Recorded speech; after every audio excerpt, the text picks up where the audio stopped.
Hello student, welcome back to your own channel AJ Classroom. Today in this lecture we are going to discuss heat flow through a extended fins यानी कि heat flow through a rectangular fin. कोई एक extended surface है, इसको किस तरीके से आप एज्यूम करेंगे वो समझिए कि मान लीजिए ये कोई वॉल है, इस वॉल से कोई एक्सटेंडेड सरफेस इस तरीके से बाहर निकला हुआ है। तो यहां पर ये वो डायग्राम बना हुआ है, ये हमने बनाए हुए है वॉल का बेस टेम्परेचर है T0। देन यहां पर एक रेक्टेंगुलर सरफेस, एक रेक्टेंगुलर फिन, यहां पर एक्सटेंडेड सरफेस बाहर निकला हुआ है जिसको आप देख सकते हैं। यहां पर मैं जो एग्जांपल दिखा रहा हूं ये एक सर्कुलर क्रॉस सेक्शनल एरिया है और इसमें जो मैंने केस लिया है वो एक रेक्टेंगुलर क्रॉस सेक्शनल एरिया ले सकते हैं। तो यहां पर इसके विड्थ b है, थिकनेस y है। तो अगर सामने से इस फ्रंट का मैं एरिया की बात करूं तो इसको कहेंगे क्रॉस सेक्शनल एरिया। इस क्रॉस सेक्शनल एरिया का वैल्यू कितना होगा, b into Y, width into thickness. Then अब यहां पर हमने क्या किया है कि ये जो एक्सटेंडेड सरफेस है उसका लेंथ l लिया हुआ है। इस एक्सटेंडेड सरफेस पर एक एलिमेंट मैंने कंसीडर कर लिया है, वो एलिमेंट वॉल से x डिस्टेंस पर है और उस एलिमेंट की थिकनेस dx लिया हुआ है मैंने। उस एलिमेंट का टेम्परेचर T है, आउटर सरफेस का टेम्परेचर, एटमॉस्फेयर का टेम्परेचर TA लिया गया है, जिसे हम टेम्परेचर ऑफ एयर भी कह सकते हैं। अब बात करते हैं इस एलिमेंट की, तो इस एलिमेंट का एरिया क्या होगा, इस एलिमेंट का एरिया क्या होगा। एरिया समझने के पहले हम सीखते हैं कि इसका पेरीमीटर कितना होगा।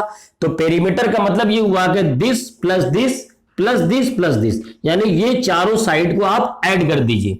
तो चारों साइड को ऐड करेंगे तो क्या होगा, 2 इंटू बी प्लस वाई, ये उस क्या हो गया, पेरीमीटर। अब बात करते हैं इस एलिमेंट के एरिया की, तो एरिया क्या होगा, पेरीमीटर इंटू थिकनेस। आप इसको ऐसे समझ सकते हैं कि मैंने आपके सामने ये एक सर्कुलर सेक्शन लिया हुआ है, सर्कुलर सेक्शन पर मैंने एक एलिमेंट लिया हुआ है जिसको मैंने ब्लैक कलर से शैडो किया हुआ है, आप देख सकते हैं इजिली। अब अगर मैं इस एलिमेंट का एरिया की बात करूंगा तो एरिया क्या होगा, ये जो लाइन गई है ये हो गया इसका पेरीमीटर। तो एक साइड तो ये हो गया, दूसरा साइड हो गया इसका थिकनेस, यानी पेरीमीटर इनटू थिकनेस, ये हो जाएगा इसका एरिया। तो यहां पर इस एलिमेंट के एरिया की बात की जाए तो एरिया कितना होगा, पेरीमीटर इनटू dx, उसको हम आगे देखेंगे। अब देखिए इस एलिमेंट पर हीट का ट्रांसफर हो कैसे रहा है उसको समझते हैं। देखिए ये एलिमेंट इस वॉल से कुछ डिस्टेंस पर है, तो इस वॉल से हीट एंट्री करेगा। इस एलिमेंट में जो हीट की एंट्री है सिर्फ एक साइड से होगा और वो है कंडक्शन के थ्रू, इस साइड से x डायरेक्शन में। लेकिन जब हीट इसके अंदर एंटर किया, अब इस ये हीट दो तरीके से बाहर जा सकता है, कंडक्टेड आउट हो सकता है। फर्स्ट ऑफ ऑल पहला मेथड ये होगा कि ये एलिमेंट हीट को आगे कंडक्ट कर दे, जिसको हमने qx प्लस dx लिखा। दूसरा ये इसमें ऐड हो सकता है कि इस एलिमेंट से हीट बाहर एटमॉस्फेयर में थ्रू कन्वेक्शन जा सकता है। यानी अगर मैं लिखूं यहां पर heat conducted into the element, heat conducted into the element, तो इसका फॉर्मूला क्या बनेगा, qx, वही फोरियर लॉ से, minus k into area, into area. अब एरिया क्या होगा, क्रॉस सेक्शनल एरिया, तो मैं यहां लिखूंगा ACS, ACS cross sectional area, जो कि यहां पर होगा, into dt by dx, dt by dx temperature gradient. अब यहां पर चूंकि ये x डायरेक्शन में मैंने लिया हुआ तो ये होगा x, इक्वेशन फर्स्ट बन गया। ये तो हो गया heat conducted into the element, जो इन एलिमेंट के अंदर हीट एंट्री कर रहा। अब हीट इससे एग्जिट कर रहा है दो तरीके से, एक कंडक्शन के थ्रू और एक कन्वेक्शन के through. So heat conducted out, heat conducted out from element, यानी कंडक्शन के थ्रू कितना हीट बाहर निकला, वो होगा qx plus dx equal to minus k ACS into dt upon dx x plus dx। This will become equation second. अब बात करते हैं कन्वेक्शन की, कन्वेक्शन के थ्रू कितना हीट निकल रहा, so heat convicted out through out from element, तो ये बन जाएगा Q कन्वेक्शन। ये देखिए ये हो रहा है Q कन्वेक्शन, तो Q कन्वेक्शन फॉर्मूला होता है H into A, H into area. अब देखिए यहां पर एरिया जो होगा इसका सरफेस एरिया होगा, ये जो शेडो एरिया दिख रहा है ये उसका सरफेस एरिया होगा।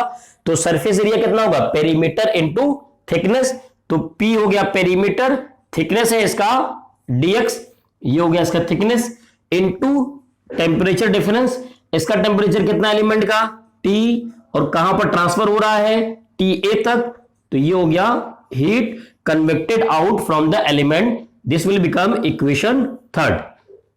अब यहां पर मैं एनर्जी बैलेंस की बात करूं, सो एनर्जी बैलेंस इक्वेशन, तो जितना हीट एंट्री कर रहा है उतना ही हीट बाहर हो रहा होगा। इसका मतलब ये होगा Q x जो एंट्री किया equal to Q x plus D X plus Q convection, ये हो गया। वैल्यू पुट करते हैं, it will become then minus K ACS cross sectional area into dt upon dx x equal to, this will become minus K ACS into dt upon dx x plus dx plus Q convection की value H P into dx T minus TA, ये हो गया energy balance equation. Note कर लीजिए, फिर आगे further proceed करते हैं हम लोग। So we will expand this term with the help of Taylor's expansion, making Taylor's expansion for dt upon dx x plus ds। This ये जो टेम्परेचर ग्रेडियंट है हम इसको टेलर्स के फॉर्म में एक्सपेंड करेंगे, तो ये हो जाएगा it will become dt upon dx x plus dx dt upon dx x plus d upon dx dt upon dx x plus d square upon d x square dt upon dx x into D X square upon factorial 2 plus dot dot, इस तरीके से हम इसको expansion करते जाएंगे। ये मैंने expansion किया है सिर्फ इस टर्म का। अब ये वैल्यू में उठा करके इस इक्वेशन में पुट करेंगे, तो यहां पर जब वैल्यू पुट करेंगे तो ये क्या हो जाएगा, ये it will become minus K into ACS dt upon dx x equal to minus K ACS। अब देखिए यहां पर वैल्यू पुट करेंगे तो ये हो जाएगा dt upon dx into x minus KACS, और ये इससे मल्टीप्लाई होकर के हो जाएगा D square T upon D X square into D x होगा यहां पर, ठीक है, इंटू डी एक्स माइनस ये माइनस सब में मल्टीप्लाई होता जाएगा, ये हो जाएगा minus KACS into D Q T upon D x cube into D X square factorial 2 plus dot dot plus, अब ये वैल्यू रख देते हैं यहां पर, तो h into P into D X into T minus T ए, ये वैल्यू यहां पर पुट हो गई। तो हमने क्या किया, ये सारी की सारी वैल्यू को यहां पर सब्स्टिट्यूट कर दिया, पुट कर दिया। अब देखिए एक बात समझिएगा, ये जो dx टर्म है ये खुद बहुत छोटा टर्म है, क्यों, क्योंकि हमने इस एलिमेंट का थिकनेस लिया हुआ dx, और जब एक छोटे टर्म को यानी 0.2 को आप स्क्वायर करिए तो वो और छोटा हो जाएगा, क्यूब करिए और छोटा होगा। इसका मतलब क्या हुआ, ये जो dx है ये छोटा होते होते और छोटा हो रहा। तो हम क्या कर सकते हैं, इसमें जो हायर टर्म है उसको नेग्लेक्ट कर सकते हैं। So it will become now neglecting higher term, neglecting higher terms, यहां पर नेग्लेक्ट कर देंगे तो ये हो जाएगा minus K A C S D T upon D X X minus K A C S D T upon D X into X, ये term लिख दिया मैंने, minus K A C S D square T upon D X square into D X, ये value term आ गया यहां पर। Then इस टर्म को हम नेग्लेक्ट कर रहे हैं, प्लस यहां पर वैल्यू आ जाएगा H P into D X T minus T ए, यहां पर नोट कर लीजिए, फिर आगे फर्दर प्रोसीड करते हैं। अब यहां पर देखा जाए तो ये टर्म और ये टर्म सेम हो रहे हैं, तो यहां से हम इसको कैंसिल कर सकते हैं, कैंसिल आउट कर दिया। इस टर्म को क्या कर सकते हैं, लेफ्ट टर्म पे ले आते हैं, इस इक्वल टू की इधर, तो ये this will become A C S into D square T upon D X square into D X plus H into P into D X T minus T A is equal to 0।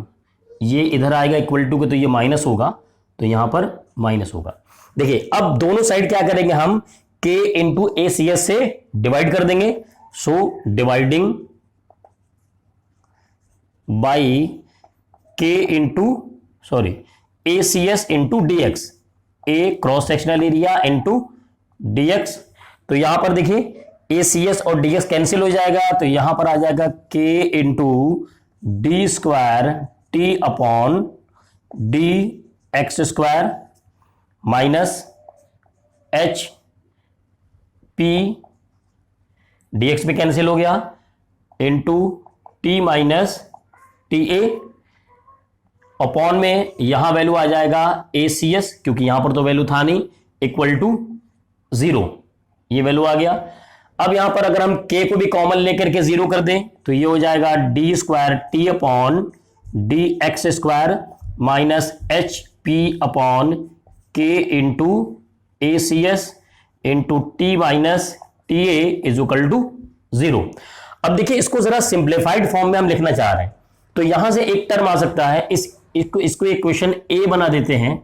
यहां पर हम क्या लिख सकते हैं, इस element का temperature है T, ऑब्वियसली अगर इससे कन्वेक्शन हो रहा है तो सो T is greater than TA, तभी हीट का ट्रांसफर पॉसिबल है। इसका मतलब यहां पर एक कोई एक्सेस टेम्परेचर है, देन हम क्या कर सकते हैं, एक्सेस टेम्परेचर हमने उसको मान लिया थीटा। थीटा क्या है, एक्सेस टेम्परेचर, यानी ये है T माइनस TA, T और TA में जो डिफरेंस है वो मैंने थीटा लिख लिया। इसको डिफरेंशिएट करते हैं विद रिस्पेक्ट टू x, तो then D theta upon T X is equal to D T upon D X, और D T A upon D X क्या होगा, 0 होगा, because T A is equal to constant.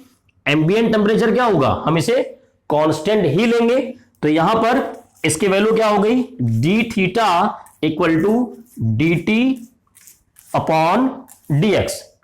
अब देखिए यहां से इसको दोबारा से अगर डिफरेंशिएट करेंगे तो ये हो जाएगा D square theta upon D X square is equal to D square T upon D X square. देखिए यहां टर्म ये मिल गया, तो हम क्या कर सकते हैं, इक्वेशन ए बिकम्स डी स्क्वायर टी यानी कि D square theta upon D X square minus इसकी वैल्यू को हम लिखेंगे m, अभी मैं बताता हूं m क्या है, देन t माइनस टी हमने क्या लिया था, t minus T A theta, m theta is equal to 0, where m is called under root H P upon K A cross sectional area. तो हमने क्या किया, इसको सिंप्लीफाइड फॉर्म में लिखने के लिए ये प्रोसीजर को फॉलो किया। अब उसके बाद इसको नोट कर लीजिए, फिर आगे बढ़ते हैं हम लोग। सो नाउ इस इक्वेशन क्या होगा, एक अगर हम सॉल्यूशन लिखें, solution of general differential equation, क्या हो जाएगा यहां पर, ये हो जाएगा theta is equal to C1 e to the power mx plus C2 e to the power minus mx।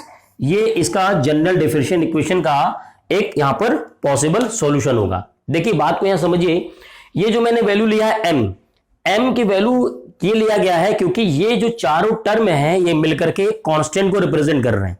इस केस में कैसे, H convective heat transfer coefficient ये कांस्टेंट होगा, थर्मल कंडक्टिविटी मटेरियल का वो कांस्टेंट होगा। अगर हम कोई स्पेसिफाइड फिन हमने ले लिया है तो उसका पेरीमीटर भी कांस्टेंट ही होगा और उसका क्रॉस सेक्शनल एरिया ये वैल्यू भी क्या होगा, कांस्टेंट होगा। अब यहां पर जो हमने जनरल डिफरेंशियल सॉल्यूशन लिखा है, ये वैल्यू यहां पर C1 एंड C2 क्या है, ये दोनों कांस्टेंट है। इन दोनों कांस्टेंट की वैल्यू हम डिफरेंट बाउंड्री कंडीशन के थ्रू फाइंड करेंगे। अब वो आप जानते हैं कि यहां इसके बाद ये तीन मेन बाउंड्री कंडीशंस होती हैं, तीन मेन केसेस होते हैं जिनकी स्टडी हमें आगे फर्दर करना है। तो उसमें पहला केस क्या होता है, when fin is of infinite length, यानी फिन को बहुत लंबा फिन ले लिया गया। दूसरा केस पॉसिबल क्या हो सकता है कि ये जो टिप है इसका, ये टिप क्या हो, इंसुलेटेड हो और हीट लॉस यहां से हो रहा हो, ठीक है। और ऐसे ही तीसरा केस लिया जाता है कि इससे जो हीट लॉस हो सिर्फ और सिर्फ कंडक्शन के थ्रू हो। तो ये तीन केसेस हम क्या करेंगे, अगले 3 लेक्चर में 1 बाय 1 करके डिस्कस करेंगे। आज के लेक्चर के लिए इतना ही। आगे के लेक्चर में हम क्या करेंगे, इससे आगे तीनों डिफरेंट केसेस को अलग अलग लेक्चर में डिस्कस करेंगे और यहां के आगे उसको प्रोसीड करेंगे। होप आपको टॉपिक समझ में आया हो। लेक्चर को लाइक करिए, चैनल को सब्सक्राइब करिए और बेल आइकन को प्रेस करना मत भूलिए ताकि रेगुलर अपडेट्स आपको मिलती रहे। Okay, all the best.